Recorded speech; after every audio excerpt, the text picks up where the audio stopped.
Click করুন অ্যাপের bell আইকনে আর সাবস্ক্রাইব করুন এবিপি আনন্দ। সব সময় থাকুন খবরে।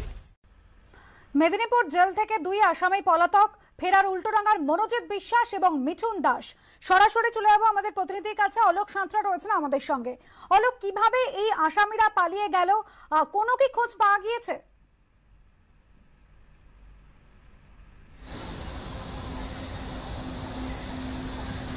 দেখো অনুষ্কা, আজ সন্ধ্যাবেলায় টনক নড়েছে প্রশাসনের তরফ থেকে।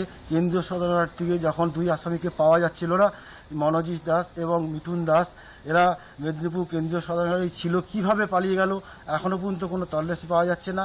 পুলিশ চিরুনি তল্লাশি চালিয়ে যাচ্ছে মেদিনীপুর শহর জুড়ে। একদিকে বাসের নাকা চেকিং, একদিকে বিভিন্ন রাস্তা অলিগলিতে তারা চেকিং চালিয়ে যাচ্ছে। তারা কোথায় যেতে পারে? এই দুজন আসামি দমদম সংশোধনাগার থেকে বেশ কয়েক মাস আগেই এসেছিল এই মেদিনীপুর সেন্ট্রাল জেলে। এখন এটাই দেখার বিষয়, কিভাবে তারা কোথায় চলে যেতে পারে। এখনো পর্যন্ত চিরুনি তল্লাশি চলছে। অনুসূয়া, ধন্যবাদ অলোক।